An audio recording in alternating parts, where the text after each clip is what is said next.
Hi everyone, welcome back to GK today. I'm Nuzhat Sana, this side, your mentor and educator. So basically we were doing the solved previous year question series and today it's day 4. I hope you all are loving this series and getting benefited from it as well, okay?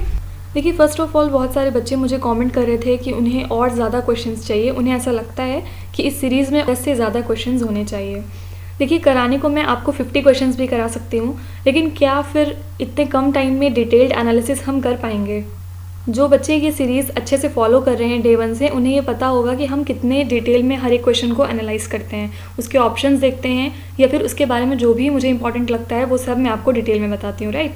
तो सिर्फ 10 questions practice कराने का यही purpose है कि आप SSC के pattern को समझ पाएँ और जितना हम लोग एक दिन में पढ़ते हैं वो आपके दिमाग में अच्छे से रिटेन हो पाए, okay?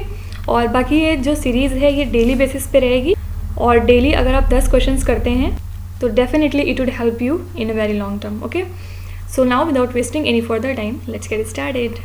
Question number 1, the grand canyon is located on the. देखिए ग्रैंड कैनियन एक नेशनल पार्क है, ये कहाँ पे है, कौन सी रिवर पे है, ये आपको बताना है। कोलोराडो रिवर, राइन रिवर, ताप्ती रिवर या फिर niger river? The correct answer is Colorado river. First of all grand canyon national park ये कहाँ पे है? तो ये है आपका यूएसए में, ओके? यूएसए में भी अगर और स्पेसिफिकली बात करें तो एरिजोना में है, ठीक है? और अब अगर यूएसए की बात हो गई है तो आपको याद रखना है कि अभी अभी इनके नए प्रेसिडेंट चुने गए हैं, कौन? Joe Biden, right? और ये कब अभी चुने गए हैं?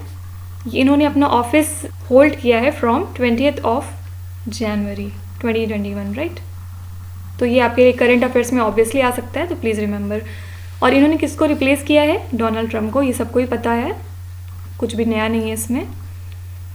लेकिन एक बहुत इंपॉर्टेंट बात ये है, अब एसएससी का एक ये भी बहुत फेवरेट क्वेश्चन बन गया है, वो ये पूछते हैं कि जो बिडेन है जैसे कौन से नंबर के प्रेसिडेंट बने हैं ये? तो ये हैं 46 नंबर के प्रेसिडेंट, ओके? तो जैसे इंडिया में भी जो भी ऑफिशियल पोजीशंस हैं like president, prime minister, governor, है ना, तो थोड़ा सा उनका नंबर ज़रूर आप याद रखा करिए। गवर्नर का तो नहीं, क्योंकि बहुत सारे स्टेट्स हैं, आप कितने गवर्नर के पोजीशंस याद रखेंगे, लेकिन फिर भी जैसे वाइस प्रेसिडेंट का बहुत ज़्यादा पूछा जाता है तो थोड़ी सी पोजीशन के नंबर्स भी याद रखा करिए। इसके बाद अगर राइन रिवर की बात करें, ये कहाँ पड़ती है? ये है यूरोप में। देन ताप्ती रिवर इंडिया में है ऑब्वियसली, नर्मदा एंड ताप्ती आपने सुना होगा। एंड नाइजर रिवर कहाँ है? ये अफ्रीका में है, ठीक है? तो ये हो गया question number 1। Moving on to question number 2, the savanna find its ideal conditions of growth in. सबसे पहले बात करेंगे सवाना, ये वेदर कहाँ का है? ज़्यादा ये पाया जाता है जॉर्जिया, यूएसए में, ठीक है? और वहाँ पे एक्चुअली क्या होता है, जो वहाँ के समर्स होते हैं, यानी जो वहाँ की गर्मी होती है वो बहुत ज़्यादा हॉट होती है, अप्रेसिव होती है, ओके? अप्रेसिव शायद ज़्यादा सुटेबल वर्ड होगा। और उसके अलावा जो वहाँ के विंटर्स होते हैं वो शॉर्ट एंड कोल्ड होते हैं, ज़्यादा सर्दी नहीं होती वहाँ पे, ठीक है? और बाकी पूरे साल वहाँ क्या होता है, जो मौसम होता है ना वहाँ थोड़ा सा वेट होता है, ठीक है? एंड पार्टली क्लाउडी होता है, हमेशा वहाँ पे सनी वेदर नहीं होता है, ओके? वहाँ पे wet and partly cloudy weather होता है। तो ये थोड़ा सा टर्म्स आप याद रख सकते हैं। तो ऑप्शंस देख लेते हैं, mild and humid climate, dry summer and wet winter climate, hot humid climate with long dry season या फिर hot summer and cool winter climate. The correct answer is hot humid climate with long dry season. यानी जो savanna है वहाँ पे ideal conditions जो growth की होती हैं वो होती हैं hot climate with long dry season. Obviously जब वहाँ का वेदर ही ऑलरेडी वेट है और क्लाउडी टाइप का है तो वहाँ पे माइल्ड एंड ह्यूमिड क्लाइमेट तो बिल्कुल नहीं होगा, right? Correct answer is your third option. आज थोड़े से मैंने ज्योग्राफी के क्वेश्चन ज़्यादा रखे हैं क्योंकि बहुत टाइम से ज्योग्राफी इसमें इन्वॉल्व नहीं हो पा रही थी, तो शायद आज मैंने 2-3 क्वेश्चन ज्योग्राफी के ही रख दिए हैं। Question number 3, what should be the proportion of forest cover for India to maintain its ecological balance? यानी कि जो इंडिया का प्लेन है, देखिए सिर्फ ये इंडिया की बात नहीं हो रही है, जितना भी वर्ल्ड है उसमें जितना भी प्लेन है उसमें से कितना हिस्सा फॉरेस्ट का होना चाहिए आइडियली, अगर हम बात करें, जो सस्टेन कर सकती है पूरी इकोलॉजी को, ओके? ऑप्शंस आर 11.11%, 22.22%, 33.33% या फिर 44.44%। तो द करेक्ट आंसर इज 33.33%। ये प्योर फैक्चुअल क्वेश्चन है, ये आपको याद ही करना पड़ेगा। और ये याद रखिएगा कि ये प्लेन्स की बात हो रही है, ओके? इसमें ओशंस या मरीन्स नहीं इन्वॉल्व हैं, plains, okay? Question number 4, match list 1 with list 2 and find the correct answer. तो यहाँ पे थर्मल पावर प्लांट्स दिए हैं जिनको आपको स्टेट्स के साथ मैच कराना है। Kahalgaon, Farakka, Ramagundam, Gandhar. The correct answer is Kahalgaon thermal power plant आपका बिहार में पड़ता है, फरक्का वेस्ट बंगाल में, रामागुंडम आंध्र प्रदेश में एंड गंधार है गुजरात में। ओके, इसके अलावा अगर कुछ और थर्मल पावर प्लांट की बात करें देखिए तो सबसे पहले उसमें एक नाम आता है मुंद्रा थर्मल पावर प्लांट, और ये कहाँ पे है? गुजरात में। ओके, इसके अलावा एक बहुत ज़्यादा एग्ज़ाम का फेवरेट है तालचर प्लांट। तालचर तो प्लीज़ आप तुरंत याद रख लीजिएगा, तालचर बहुत इंपॉर्टेंट है। ये कहाँ पे है? उड़ीसा में है। ओके, इसके अलावा विंध्याचल थर्मल पावर प्लांट है एक। विंध्याचल नाम से ही आपको पता चल रहा होगा कि ये एमपी का है। ठीक है, कोरबा बहुत ज़्यादा पूछते हैं, कोरबा है छत्तीसगढ़ में। इन दोनों में सबसे important I guess Talcher and Korba ही है। ठीक है, एंड एक और बहुत ज़्यादा पूछते हैं सिंगरौली। देखिए जो इम्पॉर्टेंट है मैं सिर्फ आपको वही बताऊंगी, ठीक है, क्योंकि हम यहाँ पे पूरी दुनिया की चीज़ें नहीं याद रखने आए हैं। जो एग्ज़ाम में बार बार पूछ रहा है हमें सिर्फ उससे मतलब है और हम वही चीज़ें सिर्फ याद करके जाएंगे। ओके, अब देखिए यहाँ पे जितने स्टेट्स हैं यहाँ पे एक बार कैपिटल के बारे में बात कर लेते हैं। सबसे पहले वेस्ट बंगाल, कौन नहीं जानता, कोलकाता इसकी कैपिटल है। बिहार, पटना। गुजरात, गांधीनगर। देखिए आप सोच रहे होंगे मैं कैपिटल्स क्यों करा रही हूँ, राइट, इतना इजी सा टॉपिक मैं क्यों कवर कर रही हूँ, तो ये था इसका रीज़न, आंध्र प्रदेश। इस वजह से मैंने और बाकी तीनों की भी कैपिटल बताई है। आंध्र प्रदेश की कैपिटल आप बताइए क्या होती है? सबसे पहले तो आपको ये बोलना पड़ेगा कि इसकी कैपिटल नहीं कैपिटल्स होती हैं, राइट। इसकी 3 कैपिटल है एक्चुअली। सबसे पहले विशाखापट्टनम। विशाखापट्टनम इसकी एग्जीक्यूटिव कैपिटल है। ओके, प्लीज़ याद रखिएगा, शायद मुझे ऐसा लगता है किसी एग्जाम में ये मैच कराने के लिए आ सकता है। Then there is Amaravati. Amaravati इसकी लेजिस्लेटिव कैपिटल है। And last one is Kurnool. Kurnool इसकी जुडिशियल कैपिटल है। ठीक है, तो प्लीज़ ये तीनों ही कैपिटल्स की याद रखिएगा। और इसके अलावा अगर आपसे पूछेंगे हैदराबाद तब किसकी कैपिटल है, फिर हैदराबाद है कैपिटल तेलंगाना की। तो ये इतने पॉइंट्स आपको इससे याद रखने हैं। अब आपको आई गेस समझ में आ गया होगा कि मैंने कैपिटल वाला इतना इजी सा टॉपिक क्यों यहाँ पे पिक किया था। Question number 5, which of the following countries does not have a written constitution? कौन से देश में लिखित में संविधान नहीं है? ब्रिटेन, इंडिया, कनाडा या फिर यूएसए? तो the correct answer is Britain, right. सबसे पहले what is constitution? A place या फिर book where all the laws and rules are written in hand, और जिसके हिसाब से किसी भी कंट्री का शासन चलता है, राइट। लेकिन ब्रिटेन में क्या प्रॉब्लम है? There is no single document which sets out all type of rules and laws. ठीक है, वहाँ पे कुछ भी ऐसे प्रॉपर नहीं है, कोई बुक नहीं बनी हुई है कि जिसके हिसाब से वहाँ का देश चलेगा। वहाँ पे क्या है, कलेक्शन ऑफ वेरियस कन्वेंशंस हैं, स्टैट्यूट्स हैं या फिर जुडिशियल डिसीजंस हैं, उन सब की अलग अलग किताबें रखी हुई हैं, लेकिन कोई ऐसी प्रॉपर बुक नहीं है जहाँ पे सारे लॉज लिखे हुए हों। या फिर कभी कल को कोई प्रॉब्लम आती है तो जैसे हमारे यहाँ संविधान उठा के देखा जाता है पार्लियामेंट में कि अगर ऐसी कोई प्रॉब्लम आ रही है तो क्या संविधान क्या कहता है हमारा, उसके हिसाब से हमें चलना चाहिए, है ना, डेमोक्रेसी में। लेकिन उनके यहाँ पे ऐसा कुछ नहीं है। एक्चुअली वहाँ पे एक बहुत ज़्यादा फेमस लाइन है जो मैं यहाँ पे लिखती हूँ, उससे ही आपको सब कुछ क्लियर हो जाएगा। तो वो लाइन क्या है? What the Queen enacts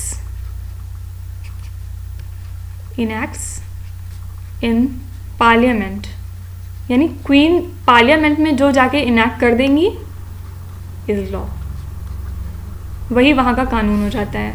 What the Queen enacts in Parliament is law। ठीक है, शायद यही रीज़न है कि उनके पास इसी वजह से कोई रिटन कॉन्स्टिट्यूशन नहीं है, क्योंकि वहाँ पे सिर्फ क्वीन की चलती है। ओके, तो ये क्वेश्चन बहुत इंपॉर्टेंट है, कई बार पूछा गया है, please remember that. Question number 6, in Indian Republic the real executive authority rest with the prime minister, president, bureaucrats या फिर काउंसिल ऑफ मिनिस्टर्स। देखिए एक्चुअली रियल में जो हमारे यहाँ पे रिपब्लिक हेड माना गया है वो माना गया है सिर्फ प्रेसिडेंट को, राइट। लेकिन एक्चुअली में पावर किसके हाथ में होती है? काउंसिल ऑफ मिनिस्टर्स के हाथ में होती है, और उनको लीड कौन कर रहे होते हैं? The very respected prime minister. Prime minister इस काउंसिल के हेड होते हैं और उनके एडवाइस पे ही प्रेसिडेंट कोई डिसीजन ले सकते हैं। और अगर आपसे पूछते हैं काउंसिल ऑफ मिनिस्टर्स कौन से आर्टिकल में आता है, तो 74(1) ये डिस्क्राइब करता है, या फिर आप सिर्फ आर्टिकल 74 भी याद रख सकते हैं। आर्टिकल 74 में ये चीज़ लिखी हुई है कि there will be a council of ministers which would be headed by the prime minister. Okay, correct answer is option number 4. Question number 7, the secretary general of the UNO is appointed by the. सबसे पहले UNO का full form क्या हो जाएगा? United Nations Organization. ठीक है, 3 बातें करेंगे इसमें हम लोग. सबसे पहले इनका हेडक्वार्टर कहाँ पे? न्यूयॉर्क यूएसए में है. देन स्टैब्लिश कब हुआ था? स्टैब्लिश हुआ था 1945 में. अब अगर ये सीरीज़ आप फॉलो कर रहे हैं कॉन्टिन्यूसली तो आपको कमेंट सेक्शन में बताना है 1945 में और एक कौन सी ऑर्गेनाइजेशन स्टैब्लिश हुई थी. अभी मैंने शायद 1-2 वीडियो पीछे ही बताया था. तो यहाँ से आपका थोड़ा टेस्ट भी हो जाएगा कि आप सब कुछ याद करते चल रहे हैं या फिर पीछे वाला सब गायब होते चल रहा है. तो ये चीज़ आप कमेंट सेक्शन में मुझे ज़रूर बताइएगा. ओके, तो इनको अपॉइंट कौन करता है? एक्चुअली जनरल असेंबली करती है. Okay, the first one is the right answer. और अगर प्रेजेंट में बात करें, अभी प्रेजेंट में सेक्रेटरी जनरल ऑफ यूएनओ कौन है? वो हैं एंटोनियो गुटरेस. एक्चुअली बहुत टाइम से हैं. Correct answer is first one. Question number 8, through which principle और device did Gandhi ji strive to bridge economic inequalities. देखिए, जो इकोनॉमिक डिफरेंस है, यानी जो अमीर होते हैं वो और अमीर होते चले जाते हैं और जो गरीब होते हैं वो और ज़्यादा गरीबी में ढलते चले जाते हैं.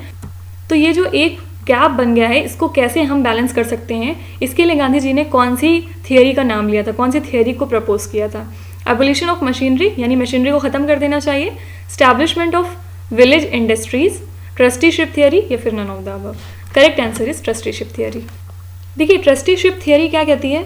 इसका मतलब ये होता है कि पैसा जिनके पास है सिर्फ उनका अधिकार नहीं है उसके ऊपर. ठीक है, they are bounded with a trust to do social welfare. Okay, with that money to help those who need it. यानी जो उनके पास पैसा है वो सिर्फ उनका नहीं है. अगर उनके पास पैसा आता है तो वो इस जिम्मेदारी के साथ आता है कि वो जो गरीब लोग रह गए हैं उनके ऊपर वो सोशल वेलफेयर में वो पैसा खर्च करेंगे और उनको भी थोड़ा सा अपलिफ्ट करेंगे. ठीक है, तो ये हो गई गांधी जी की ट्रस्टीशिप थियोरी. देखिए, एक्चुअली आप मतलब समझिए या ना समझिए, लेकिन आपको ये याद होना चाहिए कि trusteeship theory is related to Gandhi ji. बस ये एक लाइन आपको याद होनी चाहिए. ओके, अब अगर गांधी जी की बात हो गई है तो कुछ इनके बारे में हम कैसे नहीं बात करें. सबसे पहले इनके कुछ आंदोलन देख लेते हैं. First one is Champaran Satyagraha. ये कब हुआ था? 1917 में. Then second there was Ahmedabad mill strike. Ahmedabad mill strike ये कब हुई थी?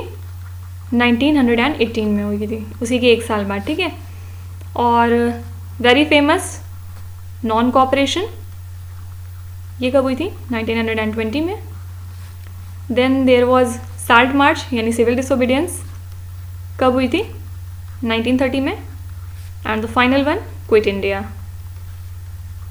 1942. ठीक है, now one more homework to you. सबसे पहले अभी पीछे हम लोग ने कहीं पढ़ा था, एक था ब्लैक एक्ट. याद आया कुछ? मैंने पढ़ाया था आपको, मुझे याद है तो आपको तो डेफिनेटली याद होना चाहिए. ब्लैक एक्ट सबसे पहले किस एक्ट को बोला गया था? और चलिए मैं आपको बता दे रही हूँ कि गांधी जी ने इस एक्ट, किसी एक्ट को ब्लैक एक्ट बोला था. अब आपको सिर्फ ये बताना है कि वो कौन सा एक्ट था जिसको गांधी जी ने ब्लैक एक्ट बोला था. ठीक है, कमेंट में लिख के ज़रूर बताइएगा. Moving on to question number 9, governance through trade union organisations is known as guild socialism, Fabian socialism, syndicalism या फिर liberalism. Correct answer is syndicalism. देखिए, एक्चुअली सिंडिकलिज्म क्या होता है? किसी कंपनी की जो ओनरशिप होती है या फिर जो उसका कंट्रोल होता है, जब वो उसके रियल ओनर से छीन के ट्रेड यूनियंस या फिर जिनको हम बोलते हैं वर्कर्स यूनियन, इनके पास आ जाता है सारा कंट्रोल, तो इस चीज़ को फिर वहाँ से जो गवर्नेंस होता है उसको हम बोलते हैं सिंडिकलिज्म. ठीक है, देखिए एक्चुअली कई तरह के गवर्नेंस होते हैं. कुछ मैं एग्जांपल्स दे दे रही हूँ यहाँ पे, आप एक बार गूगल कर सकते हैं इसके बारे में, शायद कभी आपको दिखाई दे जाए एग्जाम में. पब्लिक गवर्नेंस, देन एक होता है private governance, then corporate governance, right. Then there is non profit governance. बहुत ईजी है, एक एक लाइन में आप इसका मतलब सिर्फ समझ सकते हैं. देन इन्वायरमेंट गवर्नेंस, बहुत सारे तरह के होते हैं एक्चुअली. देन एक होता है हेल्थ गवर्नेंस. ठीक है, एंड लास्ट होता है लैंड गवर्नेंस. इसके अलावा भी बहुत सारे होते हैं लेकिन अभी मुझे इतने ही याद आ रहे हैं. तो एक बार आप हल्का सा इसको गूगल कर सकते हैं। Last question, who invented optical fibre? Samuel Cohen, Narinder Kapany, pursed L Spencer या फिर टी.एच. मैमा? The correct answer is Samuel Cohen. Okay, देखिए जो इन्वेंशंस एंड डिस्कवरीज हैं ये फिजिक्स का टॉपिक है और ये बहुत बार पूछा जाता है। मैं कोशिश करूंगी कि जो हम स्टैटिक जीके की सीरीज़ कर रहे हैं उसमें मैं आपको एक लिस्ट बना के दूँ डिस्कवरीज एंड इन्वेंशंस के ऊपर। मेरे ख्याल से उसमें 20 या 30 ही हैं और अगर वो आप पढ़ लेते हैं अच्छे से तो ऐसे कोई क्वेश्चन आपके कभी मिस नहीं होंगे, राइट। तो देखिए अब अगर इन्वेंशन या डिस्कवरी की बात हो गई है, सबसे पहले एक जो बहुत ज़्यादा क्वेश्चन पूछा जाता है, इलेक्ट्रॉन किसने डिस्कवर किया है? तो ये किसने किया था? थॉमसन ने, J Thomson, right. Then proton किसने किया था? Rutherford. Okay, and obviously neutron किसने किया था? चैडविक ने। नाउ अ क्वेश्चन अराइजेज, एक और होमवर्क अगेन, अलेक्जेंडर फ्लेमिंग, ये नाम भी हम लोग ने पढ़ा है पीछे कहीं किसी वीडियो में। देखिए जो आप पढ़े हैं ना, अगर आप वो दिल से पढ़ रहे हैं तो आपको हमेशा के लिए याद हो जाएगा। जैसे अभी मुझे याद आ रहा है कि मैंने ये सब पढ़ाया हुआ है, इसलिए मैं आपसे क्वेश्चन बार बार कर रही हूँ। अलेक्जेंडर फ्लेमिंग का रिलेशन किस डिस्कवरी के साथ था, इन्वेंशन के साथ था, ये आपको मुझे बताना है, ठीक है। और ये कमेंट में आप बताएंगे। एक मैं हिंट दे रही हूँ, ये कोई मेडिसिन थी, इनका ताल्लुक किसी मेडिसिन से है, तो अब आपको उस मेडिसिन का नाम कमेंट में बताना है। तो आज मैंने जो भी 3 होमवर्क दिए हैं, please let me no in the comment section, और मुझे देखना है कि सबसे पहले उसको कौन, तीनों क्वेश्चंस को कौन सही से आंसर करता है। Okay, so this ends our video. I hope you have like the session and please let me know कि आपको ये सीरीज़ कैसी लग रही है। और डेफिनेटली ये सीरीज़ हम लोग बहुत लॉन्ग टर्म के लिए फॉलो करने वाले हैं और एक बार हम लोग डे 100 तक पहुंच जाएंगे या उसके बियॉन्ड चले जाएंगे, उसके बाद आप इसका रिजल्ट खुद अपने मॉक्स में देखेंगे, मुझे कुछ बताने की ज़रूरत नहीं है। जैसे मेरी पेन चल रही है, जैसे मैं आपको सब कुछ रिलेट करके बता रही हूँ, वैसे आप भी सोचना शुरू कर देंगे। Okay, with this thank you so much for watching till the end and yes don't forget to subscribe to GK Today channel. With this, me Nuzhat Sana signing off. Bye guys.